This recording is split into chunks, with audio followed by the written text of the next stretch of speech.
What kind of cat gonna go on national TV and kiss a cat that ain't his daddy and call him his daddy? You know what I mean?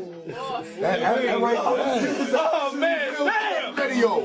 This is officially Real Talk Radio. Drama Hour. Hour in the building. Oh, man. Yeah, we got New Orleans in the building strong. Before he was a legend, he was just a teenager from Magnolia Projects with a voice like gravel and a flow nobody in New Orleans had ever heard before. And before Cash Money Records was a billion-dollar empire, it was a scrappy little label out of a city the rest of the rap world barely paid attention to. Put those two things together, and you get one of the most explosive success stories in hip-hop history, and one of its messiest breakups. This is the story of Juvenile and Cash Money, how a kid from uptown New Orleans helped build an empire, how that empire turned its back on him, and why he walked away not once, but twice. Let's go back to the early 90s. New Orleans wasn't exactly a hip-hop hub yet.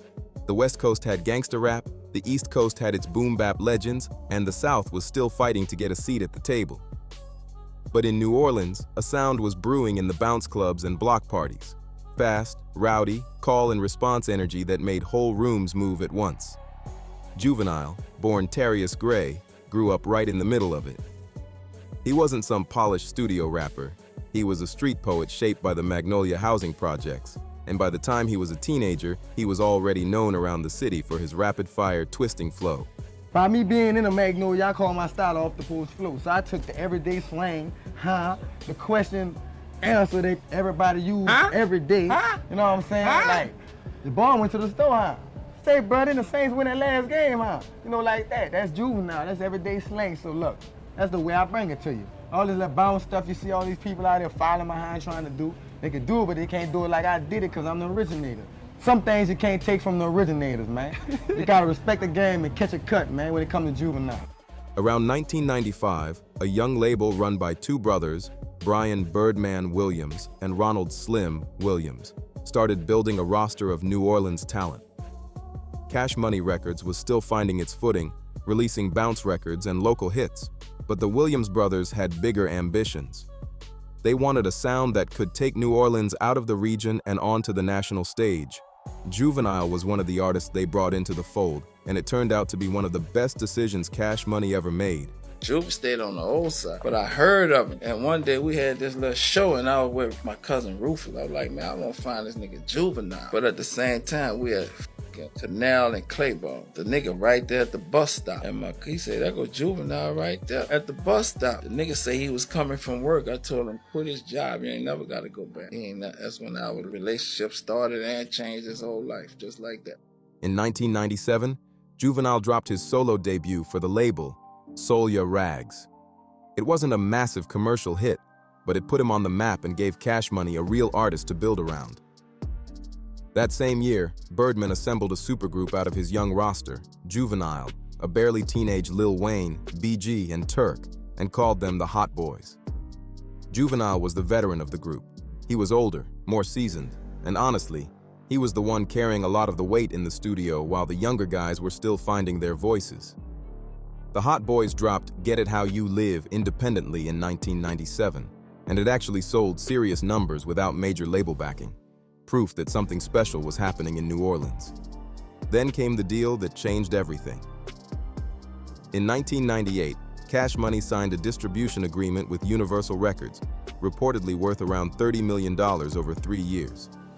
It was one of the most artist-friendly deals of its era.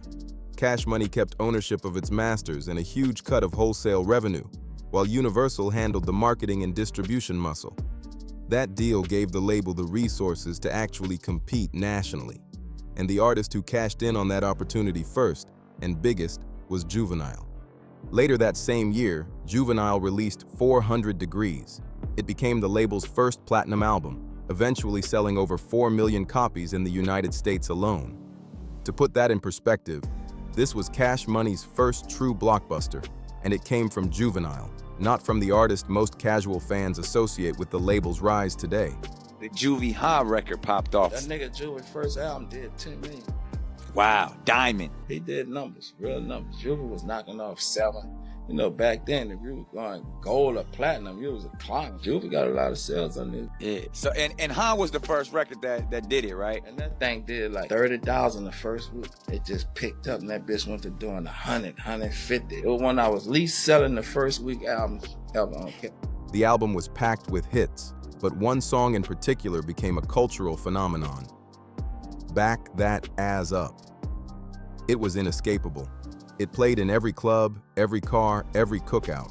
It's still considered one of the most influential Southern rap records ever made. Juvie only sold 30,000 first week and ended up selling 10 million records. What made you stick with it and then even like, nah, I ain't gonna give up on this? Because niggas just didn't understand the way we talked. Because they got to like the music fire, and this nigga could flow. We just had to educate.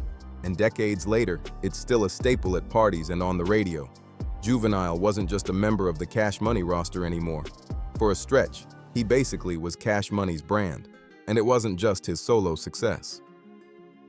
As the veteran voice in the Hot Boys, Juvenile helped anchor the group through Guerrilla Warfare in 1999, another certified success that kept expanding the label's national reach. Between his own catalog and his work with the group, Juvenile was arguably the artist most responsible for putting Cash Money Records on the map outside of Louisiana. He gave the label its first real crossover moment, its first platinum plaque, its first true hit single that transcended hip-hop and became a mainstream anthem. But here's the thing about success at Cash Money in that era. The bigger the hits got, the murkier the money got. As the label's revenue exploded behind Juvenile's success, cracks started forming behind the scenes. Multiple artists on the roster began to feel like their paydays weren't matching the numbers their music was doing. Cash Money, like it had a time where BG left, then Juvie left. Dog side. Right? Then everyone left. Even Wayne left. Then everyone came back. What was your tipping point for you to leave? Just that, man. I found out about the finances. Okay. There wasn't nothing else. It wasn't no personal, I don't like this guy, this cat said nothing to me. That's what my lawyer said. And that shit changed everything. He said, well, right now, you know, as of right now, today, you won't be receiving royalty checks for like the next few years. Like, what? This wasn't a problem unique to Juvenile. It would become almost a pattern at Cash Money over the following 2 decades, with different artists cycling through the same complaint in different eras. But Juvenile was one of the first major names to hit that wall. By 2001, the frustration had built up enough that Juvenile made his move. He left the Hot Boys and split from Cash Money Records entirely, walking away from the label that he had just helped turn into a national powerhouse. When we did bounce back, that was at a time where I was kind of like separated from Cash Money. So I wanted to do my own thing, but... kind of went after him a little bit. Huh? You was kind of like, you ain't a little bit. Because it was after the beef over the contract shit. I was trying to, you know what I mean? I wanted that money. The dispute centered on contractual and financial disagreements. Juvenile felt he wasn't being properly compensated for the success he had generated, and rather than keep fighting through it quietly, he chose to exit. It was a bold move. He had just delivered one of the label's biggest albums ever, and instead of leveraging that into a bigger seat at the table, he found himself walking out the door. I'm gonna tell y'all like this, they paint the picture wrong. And for you cats out there that think we be kissing, that's how we get along. No, how they gonna we don't rock like that. I don't know what kind of picture they was trying to paint. This ain't no mafia. Right, that was cool. Cash Money wasn't no mafia, you know what I mean? And you definitely wasn't a mob boss or nothing like that, so I don't understand where the whole kissing situation came in at. I'm just here to entertain the foolishness. I'm gonna get rich off punishing Cash Money. That's my game plan. I'm gonna put y'all under, so y'all better quit now. I mean, put your guards down. After leaving, Juvenile didn't disappear. He pivoted. He built up his own imprint, UTP Records, and eventually signed with Atlantic Records to keep releasing music independently of Cash Money. He was doing what a lot of artists in his position try to do, prove that his success wasn't tied to the label, that he could build outside of the system that he felt had shortchanged him. But there was a catch. Juvenile was reportedly still bound by contractual obligations to Cash Money for a certain number of albums, which meant he couldn't just walk away clean. How? When you say royalty checks, most people are cool with it. Because when I did my deal, I signed everything over. So cats don't understand, when you sign them deals, you know, you think you're taking a check and you signing all this different paperwork. So you think, you know what I mean? You think you get this work. I signed all this paper, I'm getting this check. Nah, you signed over everything. I signed over everything. Mechanical. But I came back, but they gave it all back to me. So in a strange twist, he ended up coming back to the label in 2003 to fulfill that remaining commitment. And the album he delivered, Juve the Great, actually went platinum too. Powered by the hit Slow Motion featuring Soulja Slim, it was a reminder that even in the middle of a financial dispute, Juvenile's talent hadn't gone anywhere. Smoke the stage. My favorite moment last night gotta be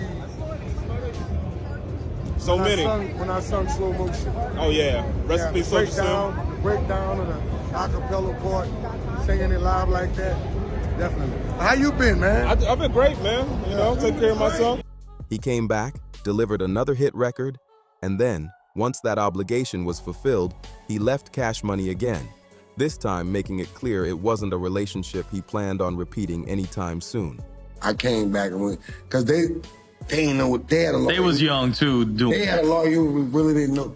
The lawyer they had was an entertainment lawyer in the beginning. Oh, he wasn't. Oh, so that's even So crazy. he didn't know what he was doing. Tell me the criminal lawyer. And you go to look back at everything, you realize like, okay, they didn't even understand what was going on. And so that's when everything changed for me towards them. Like, Right. I mean, like, okay.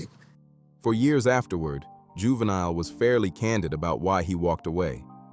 In interviews, he didn't dress it up with complicated language or vague industry speak. He put it about as plainly as an artist can. The reason he left Cash Money was the same reason most artists eventually leave a label: money. He wasn't alone in that sentiment either. Around the same period, Cash Money's own in-house producer, Mannie, the man behind almost every beat on those early Hot Boys and Juvenile records, also split from the label, citing the exact same kind of frustration over compensation. BG, another founding member of the Hot Boys, echoed similar complaints about mismanaged money. It became something of an open secret in the industry that Cash Money's business side hadn't caught up to the label's creative success, and the artists who built that success from the ground up were the ones paying the price for it. What makes Juvenile's story stand out, though, is the scale of what he built before he walked away. This wasn't a mid-tier artist grumbling about a slow rollout. This was the guy behind the label's very first platinum album and its biggest crossover single of that era. Someone who helped define what Cash Money sound even meant to the rest of the country. When someone with that level of impact says the numbers didn't add up, it says something about how the business was being run behind the curtain, even while the music was topping the charts. For over a decade after that second departure, Juvenile operated mostly outside the Cash Money system. He kept releasing music, kept touring off the strength of his classic catalog, and watched from a distance as the label he helped build reinvented itself around a new generation. Lil Wayne's Young Money imprint, and eventually Drake and Nicki Minaj, took Cash Money to a level of global success that dwarfed even the numbers Juvenile had put up in the late 90s. It's a strange position to be in, knowing you're one of the architects of an empire's foundation, while watching that empire grow into something even bigger without you in the room. Interestingly, the story didn't end in bitterness forever. Years later, Juvenile and Birdman found their way back to some kind of understanding. Juvenile has said publicly that the money dispute from his earlier years with the label eventually got resolved, that once he was paid what he felt he was owed, a lot of that old tension cooled off. Time, as he put it, has a way of healing things. And in a move that surprised plenty of longtime fans, Juvenile officially returned to Cash Money Records years later, framing it less as a comeback and more as a homecoming. What's up, New Orleans? Y'all know what it is. I'm in this bitch with the family. Look what I got with me. Hold up. Look up. Hold up. Look what I got with me. My dog, UPT type shit, and y'all know one thing: the Juvenile, the niggas so with it. You heard me? Anything else would be uncivilized, man. You heard me? Juvenile, nigga, bitch. A chance to reconnect with the label and the people who were there at the very beginning of his career, and eventually even release a joint album with Birdman himself, revisiting the sound that made them both famous in the first place. So when you zoom out and look at the whole arc, Juvenile's relationship with Cash Money is really a story in 3 acts. First, the rise, a hungry young rapper from uptown New Orleans, linking up with an ambitious independent label and turning it into a platinum-selling, culture-shifting force almost overnight. Then, the break, the moment when the money behind the music stopped matching the success in front of it, and an artist who had given the label its signature sound decided he'd rather walk away than keep fighting over numbers behind closed doors. And finally, the return. Years of distance, a quiet resolution, and an eventual reunion that showed just how deep the roots between an artist and the label that raised him can run, even after everything that went wrong. Juvenile's story is a reminder of something that shows up again and again in hip-hop history. The artists who build a label's legacy aren't always the ones who get to enjoy the rewards of it right away. Sometimes the biggest hit record in a company's history comes from the same artist who ends up walking out the door a few years later, frustrated that the success on the charts never quite matched what was showing up in the bank account. Cash Money Records would go on to become one of the most powerful labels in music history, worth well over $1 billion in revenue over its lifetime.